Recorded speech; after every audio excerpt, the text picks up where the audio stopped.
Que le Seigneur vous bénisse et vous encourage dans cette journée, que sa parole puisse toucher nos cœurs.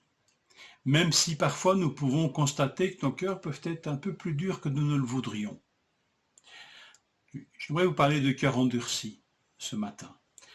Marc 6, 51 et 52.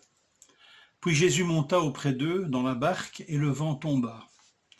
En eux-mêmes, ils étaient tous stupéfaits, car ils n'avaient pas compris le miracle des pains, parce que leur cœur était endurci.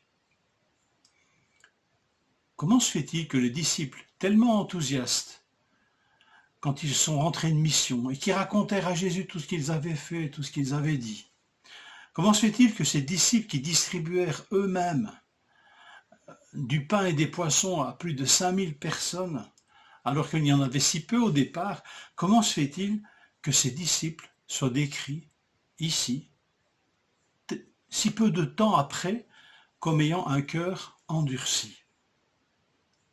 Eux qui sont terrifiés par ce Jésus qui les rejoint sur le lac en défiant, c'est vrai, en défiant les lois élémentaires de la physique.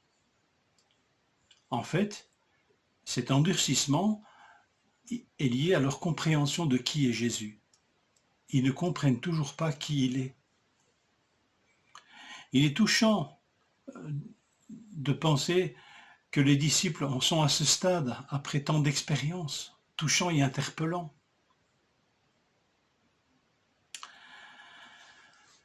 Alors, comment les disciples n'ont-ils pas compris qui est Jésus par le miracle des pains? Comment alors se sont-ils expliqués cet événement? En si peu de temps, quelle explication se sont-ils inventés ou comment se sont-ils expliqués ce qui s'est passé là avec les pains?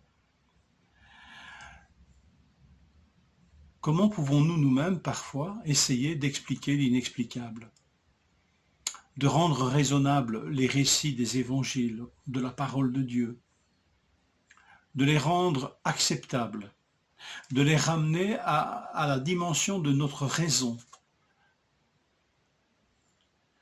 Combien c'est tentant de ramener Jésus à la raison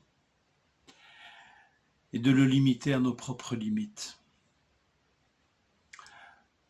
Ce que nous apprenons ici, c'est que le disciple, même en ayant vécu beaucoup d'expériences avec le Seigneur, peut encore rencontrer cet endurcissement de son propre cœur. Cet endurcissement, il est centré sur la personne de Jésus même, qui il est. Et le Seigneur peut encore nous étonner, parce qu'il est toujours plus grand que ce qu'on croit. Alors, l'évangile de Marc nous ramènera à nouveau à cette question de l'endurcissement du cœur des disciples au chapitre 8.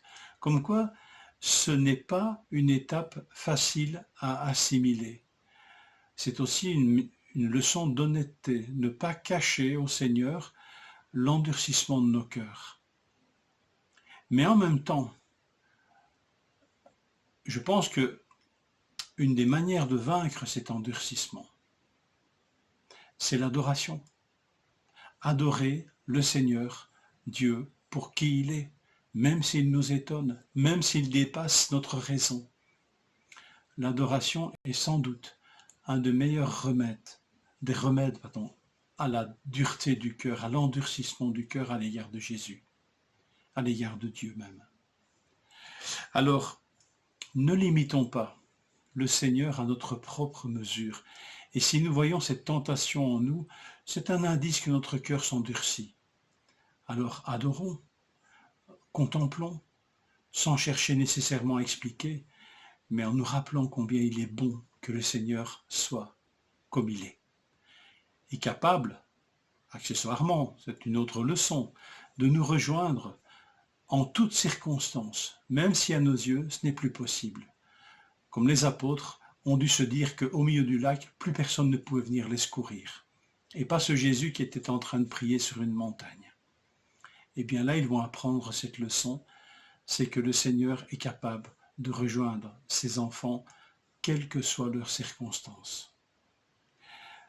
Nourrissons cette pensée Nourrissons-nous de cette pensée et que nos cœurs s'attendrissent encore devant sa gloire, sa grandeur.